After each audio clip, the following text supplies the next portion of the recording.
Jesus. Let us all together hear and be blessed with the word of God, pinahagi from Pastor Manasseh Vasquez.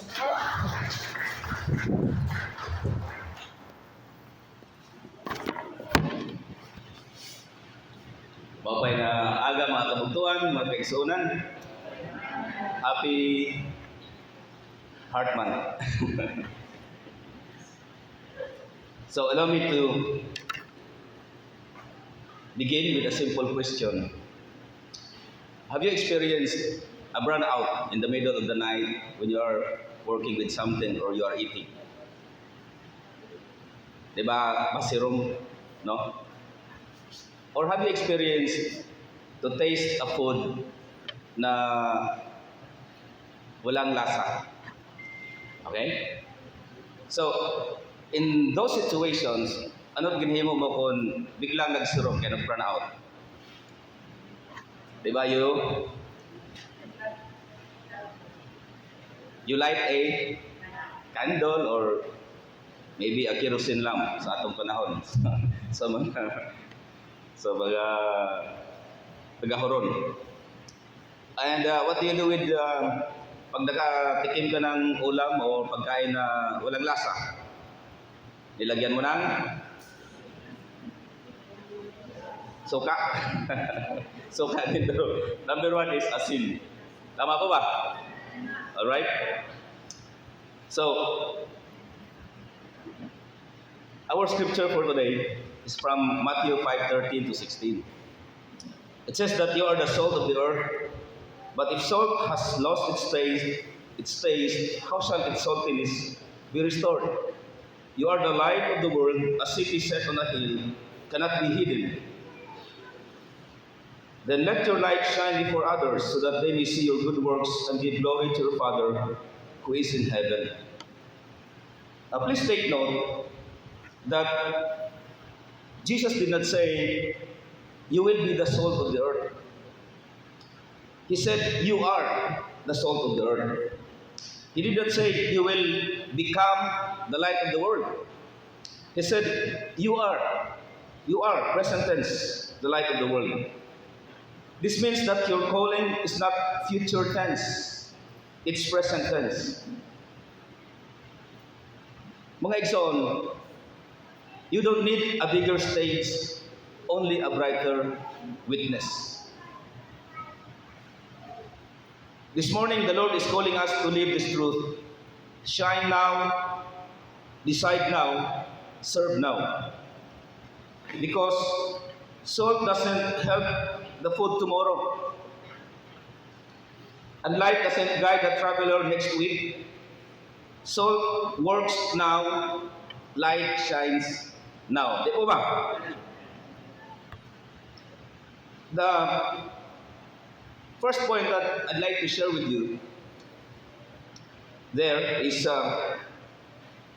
this verse first talk about your identity. No, hino kita. The Bible says you are salt and light. Jesus begins with identity. You are.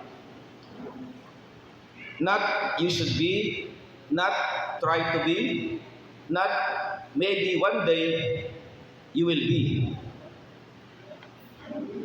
Some people think that they will shine someday. Someday when I graduate, someday when I get a stable job, or someday when I'm older, someday when I'm more confident, and someday when I am less stressful.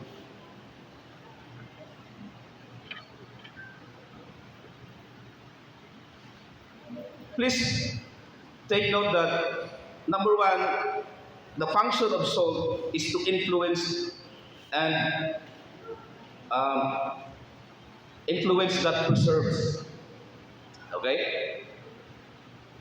Inin nga concept in the ancient world was valuable. No, hanto nga waray pa refrigerator, di ba? Ang ira paagi para ma-preserve ang food is salt, no? It preserves food from decay. In fact, hanto nga panahon pa, may na panahon nga ang ira kwarta, salt. Can you imagine? Everybody's bringing salt as a currency, no? Amo ito nira money. Ganon ka valuable ang salt. And of course, we know that even until now, we use salt to preserve, di ba? To preserve food from decay. So Jesus is saying, where you go, decay should slow down. As Christians, bisan hain kita makadto ang pagkadunot. No, because you are there as a soul, kailangan ito magdumire good, no, mag-slow down, maghinay-hinay. Where you live, corruption should be challenged. Where you study, mediocrity should lose its power or ignorance. Where you work, dishonesty should feel uncomfortable. Salt doesn't exist for itself. Salt exists for what it touches. Kailangan mo ang asin ibutang hausa ka object para ito maging useful. Mga exod, if your Christianity is only inside the church building, but not in your home, not in your phone, not in your friendships, then you're keeping the soul in the shaker. Dili lang aton pagka-Kristiyano adalahan sulodhan simbahan. No, it must be in your friendships, in your home, and even in your phone. Amen po ba? Number 2, another function of salt is to purify, or purity that seasons. Di ba may nakita yung seasoning? No, that's what I mean with seasons. Salt adds flavor. It changes the atmosphere. When a believer enters a room, hope should enter with them. Amen po ba? Pag ikaw nga Kristiyano, magtotoo, pag sumakob kahan usa nga room full of people, may ito daranga pag-asa. Amen? Peace should enter with them. Kamurayawan. Kindness should enter with them. Excellence should enter with them. Number 3, the verses also talk about light. This is visibility that points to God. Light reveals what is true. Light guides, light exposes. And notice, Jesus says light is not meant to be hidden. Di ba? Pwede mo ba itago ang suga? Ano nagula ito? Para kan lurong. Siri pa nila. Why do you hide a light? But some of us are hiding our light because we don't want to stand out. Ayaw nating sabihin ng iba na bagan OA man ito yan. Or bagan relihiyoso man ito masyado. Jesus did not save you to blend in. Jesus saved us to stand out with love, purity, and courage. Salt doesn't announce itself, but you know it's there. Light doesn't argue, it simply shines. Kung may da ka asin, if you are the salt and if you are the light, no, it's just your nature to preserve, and it's just your nature to shine. Amen po ba? I'd like us to understand that identity, who you are. Every time you are in darkness, no, every time there's decay around you, think of yourself as the person who is appointed by God to be the preserver. Amen? To be the light. You are the salt. You are the light. It doesn't say you will be. No? It doesn't say someday. No? You are right now. You are the salt. You are the light. And what is the goal? Of course, the goal in verse 16, it says, so they may see your good works and give glory to your Father. Maupay ba ang good works? Amen? Are you happy with good works? We are not happy with bad works. Diba? If there is a bad work, nasisina kita ito. Diba? We are angry. No, we don't like it. It's crippling. No? Bagan kita gin putdan hin paa. No? Bagan kita gin putdan hin kamot. Waray kita mahihimo. No? There's something evil about bad behavior. Tama ba ba? So, as Christians and believers, ito ang kita ang pag-asahan kalibutan. No? Kita nagbibigay ng flavor ang aton community, ang aton balay. Amen po ba? Ang aton workplace, everywhere we go. The question is not, will people see you? People will always see you. Amen? The question is, will they see God through you? Makikita ba nila ang Diyos sa imo? Makita ba nila si Jesus sa imong kinabuhi? Makikita ba nila ang Panginoon sa iyo? That is the question. How do we live as salt and light in a world of pressure? Now, let's go to the next point number 2. Looking at the life of Daniel, we have to start with decision. Daniel resolved early in his heart. Take note that Daniel was young when he entered Babylon. Bata pa siya. Not like me, no? I'm not very young anymore. Maybe a teenager. Babylon was not a worship environment. It was a pressure environment. Okay? It was a temptation environment. It was a system designed to reshape him, rename him, reprogram him, reteach him, redefine him. Gusto ang Babylon nga, utruhon ko hindi niya. Babylon gave him another name. Babylon wanted to give him another food. Babylon wanted to change his identity. Everything about Daniel has to be changed by the Babylonian standard. But the scriptures say Daniel resolved in his heart not to defile himself. Amen po ba? He decided before the temptation came. He settled the issue before the pressure arrived. Mga igsoon, here is wisdom. Decide now what you will do later. Yan na pala, desidido ka na kung ano't imo bubuhaton. Nuro niyan, di ba? Tama ba yun? Later. Decide now what you will not watch, what you will not entertain, what you will not flirt with, what you will not compromise, and what you will not hide.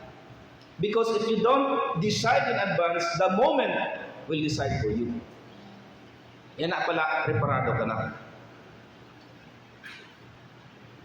Most falls happen not because people are evil, but because they are unprepared. Karamihan ng mga pagbagsak na isang tao, na isang liderato, right? Nangyari hindi dahil masama siya, but because they were unprepared. They didn't set boundaries, they didn't settle convictions, they didn't define identity. We have to define our identity. Amen po ba? You are the soul, you are the light. Daniel did not wait for Babylon to define him. He knew who he was before the culture told him who to be. Alam na ni Daniel that he was the soul and the light. So mga igsoon, Babylon today is loud. It's not just a city, it's a system that tells you compromise is normal. Porn is harmless. Cheating is survival. Lust is love. If it feels good, do it. Your value is your life, your body, your brand. That is a Babylonian system. But Daniel teaches us you can live holy in an unholy place. You can stay pure in a polluted culture. Pwede pala maging different. Amen? Pwede pala maging iba. That's why the Bible calls us to stand out. No? Without becoming proud. Daniel overcame Babylon because he resolved in his heart, sa puso, not just in public, not just in church, but in the heart where God sees. Mismo, dito sa puso niya. It was not lip service. What do you need to resolve this morning? A boundary, a relationship, a secret sin, a habit, or a compromise. Decide now, because salt loses its saltiness when it gets mixed with too much impurity. Light gets dim when it's covered. So kailangan natin alamin, no, ang mga dahilan kung bakit ang salt hindi na maging salty at saka yung light hindi na maging maliwanag. Yun yung mga bagay-bagay na nagiging addiction para sa atin, no? Na hindi ka nais-nais sa mata ng Panginoon. Now, if Daniel teaches us decision, I'll give you another character in the Bible, in the New Testament, in the person of Timothy, who teaches us courage. Okay? Because you might have a decision, but if you don't have courage, you cannot execute now what you decided. So, again, in the New Testament, Timothy was described as a young person, sometimes timid, sometimes insecure, and yet Paul told him, let no one despise your youth. Ayaw igtugot nga may magtamay, no? Magdurak. Parang medyo maano na yun, no? Dudurak.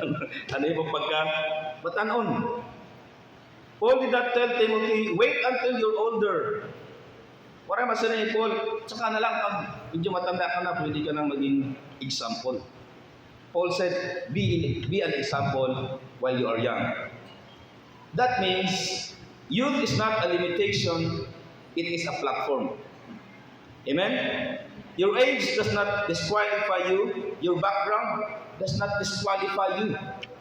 Your past does not disqualify you if Christ has redeemed you. Kahit ano pang nangyari sa iyong past, no? Past naman ito. Alright? Forget about it. And let Christ's redeeming love renew your life. Then Paul said, this is what the next point is all about. Fan into flame the gift of God. No? Pasigaa, fan, ano? Paapuyin mo. Paapuyin, or imo ba ang kawanan ba? Ito paypayan, no? Paypayan mo ang apoy.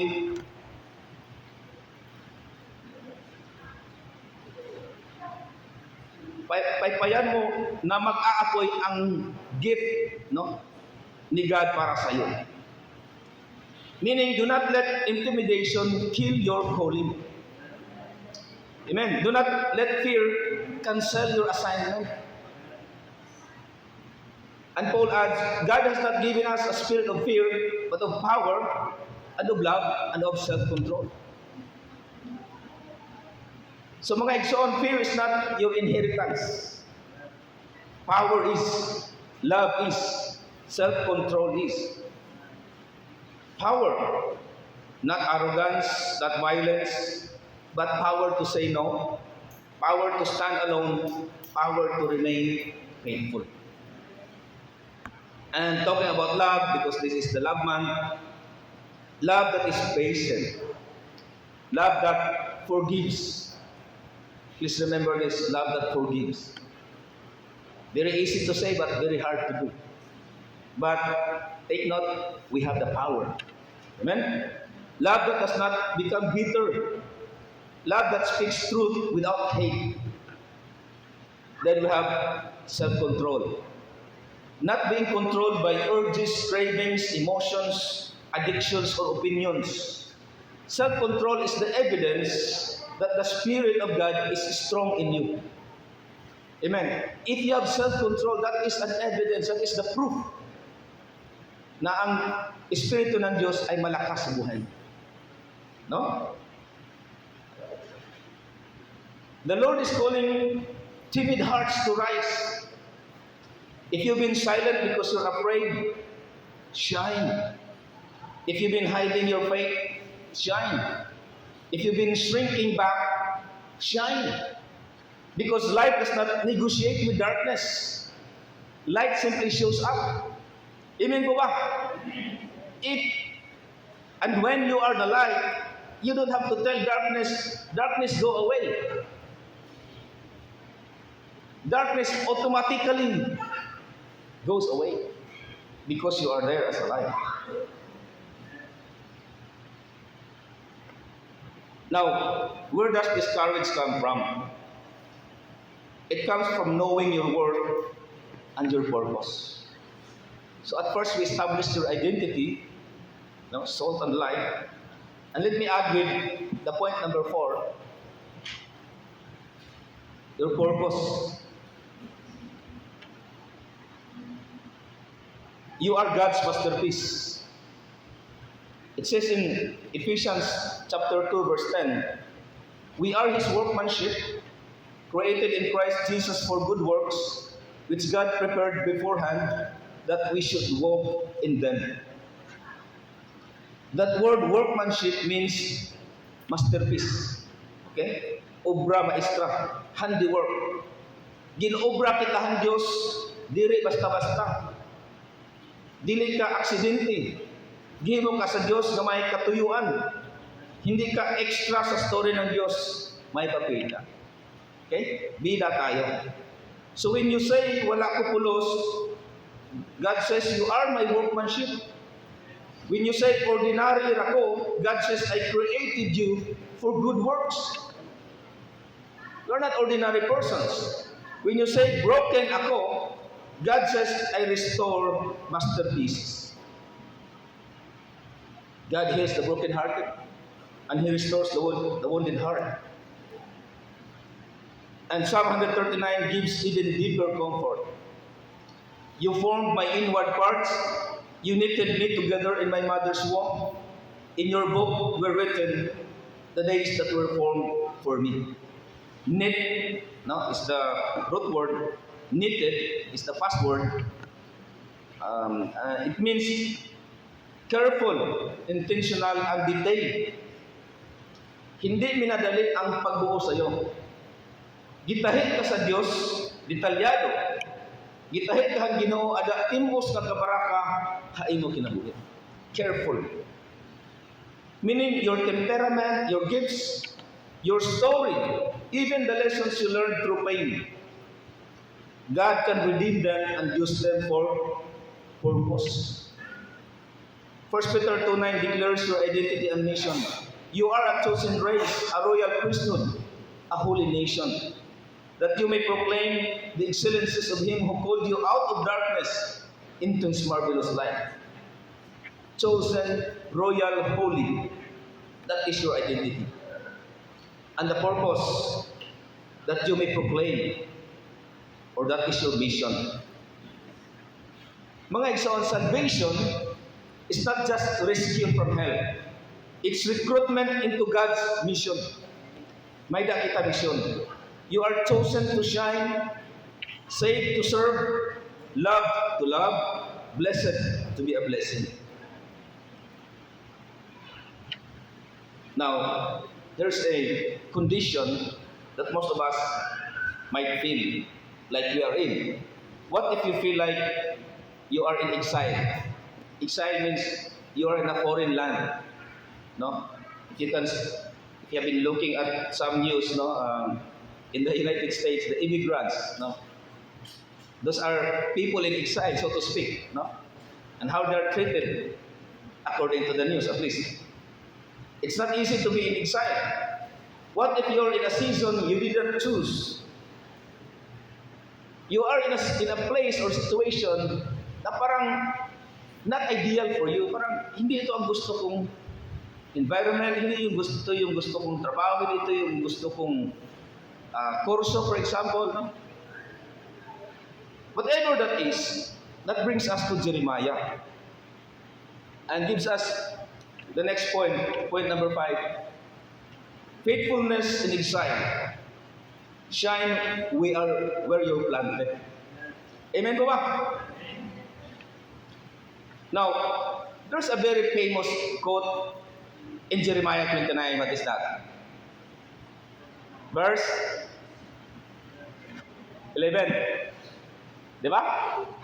For I know the plans I have for you, declares the Lord, plans to prosper you and not to harm you, plans to give you hope and a future. Memorize that by heart. That is God's plan for you. But please take note, before we claim the promise, we must understand the place, the context where it was spoken. Bago ang 29:11, no? Pero pang 5 and 7, which will go there shortly. God did not speak these people in victory. In Jeremiah 29. He spoke it to people in exile, people far from home, discouraged, confused, pressured, and waiting. Yun ang mga taong pinagsabihan ni God in Jeremiah 29:11. They were living in a place they did not choose, surrounded by a culture they did not agree with, carrying wounds they did not want, and wondering, Lord, asa man ang imong plano? Asa man ang future, asa ang hope? That is the context in Jeremiah 29.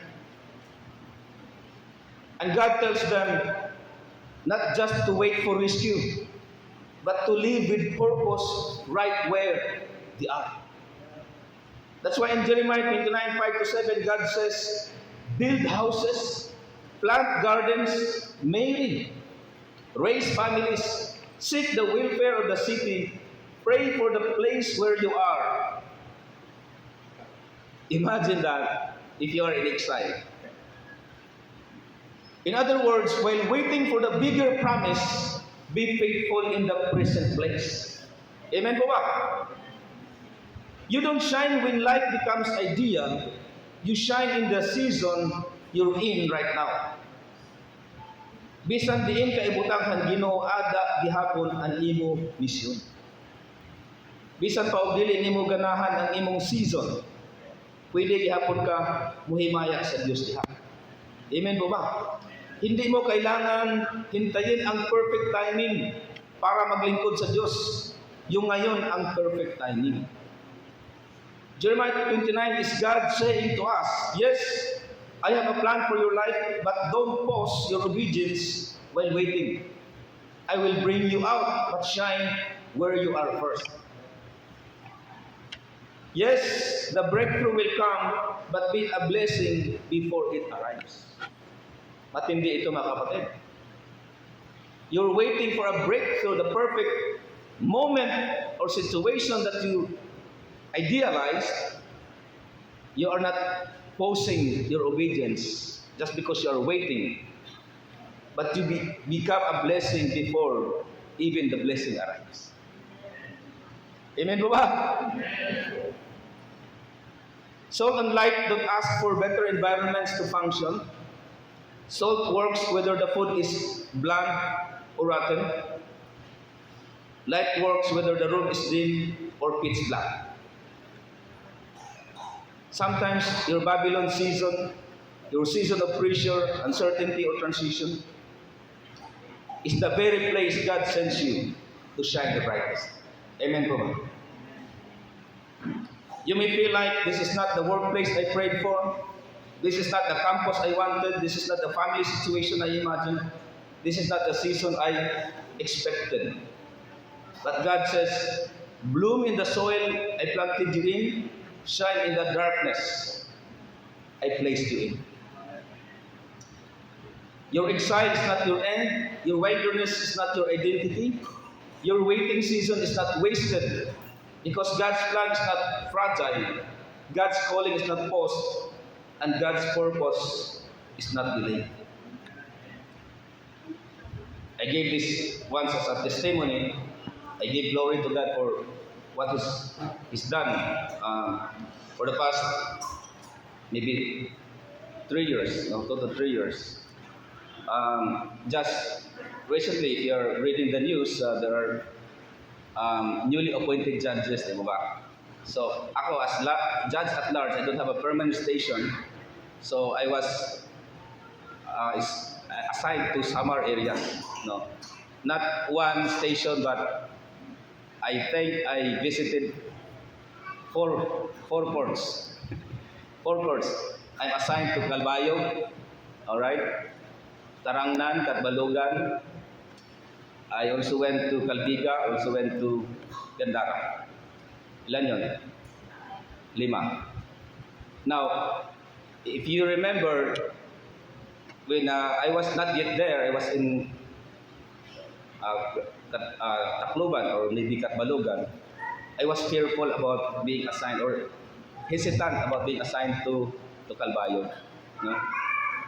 And there was a moment, Pastor Park was preaching here, na God will prepare the place for you wherever you go. And that gave me an assurance. That gave me confidence.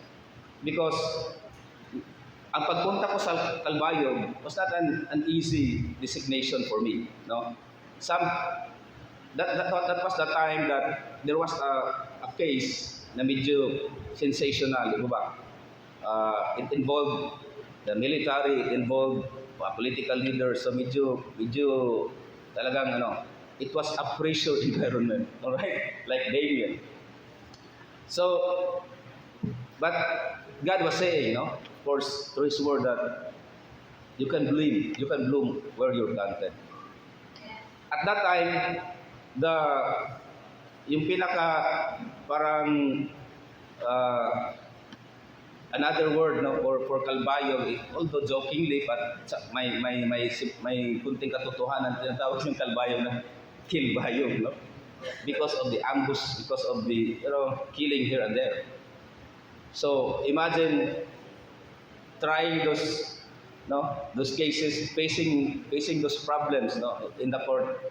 That was not easy, to think about. But with the confidence that God has given us, and His word that He'll protect us, He will guide us, then we just did what we can do.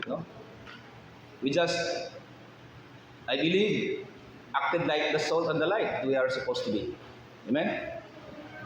And I don't know if by happenstance, just lately, I saw a post from a colleague, a worker, right there in the court, saying that from Kilbayog to Kulbayog. So ngayon ang Calbayog, hindi na Kilbayog, Kulbayog na. And there was a picture about the Christmas trees, the lights, Christmas lights and the trees around. It's a very, for all you know, let me tell you this, for all you know, it was like the most peaceful place that I've been in. Yun na ang well, I had a wish. If I had a choice, pwede akong tumira doon. So the place na parang ayaw mo, ngayon ay magustuhan mo na. Of course, because of the grace of God. Amen? So, ngayon, I'm praying na kahit gusto ko pa doon, mas maganda pa rin, mas gusto ko pa rin dito na malapit na sa Tacloban. So, I'm praying that I will be assigned in Tacloban one of these days. Amen po ba? And God answers prayer. Amen po ba? So, Hear this. Shine now. Shine while waiting. Shine while healing.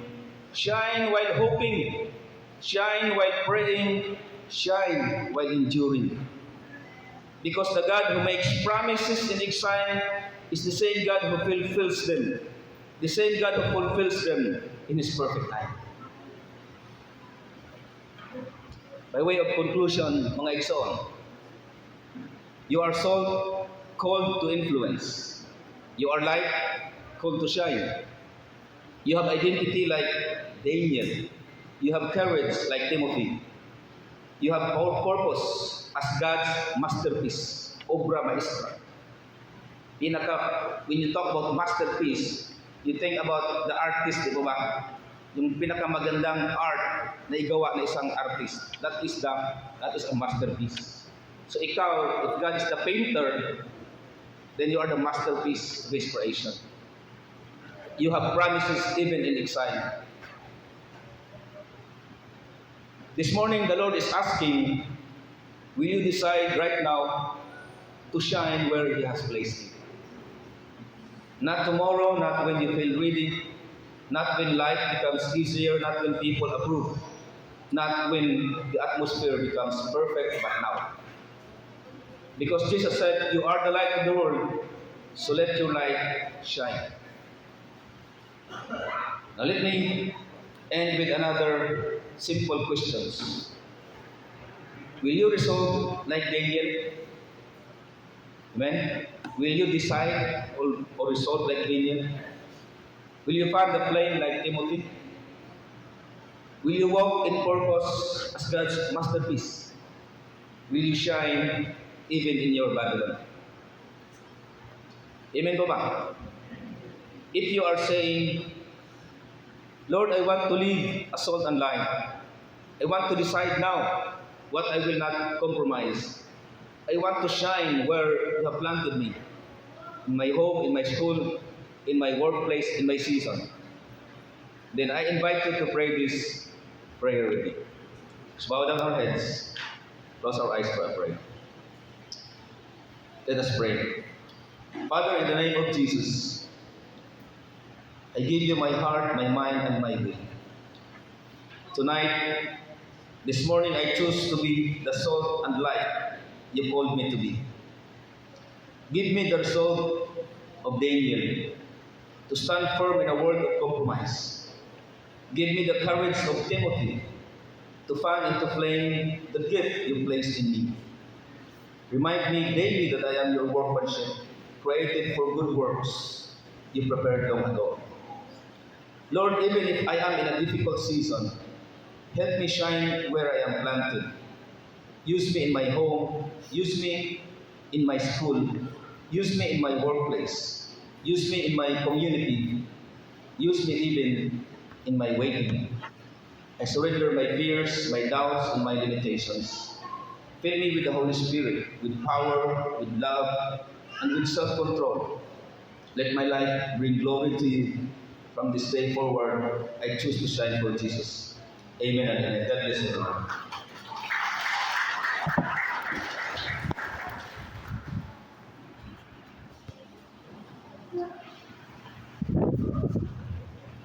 Thank you so much.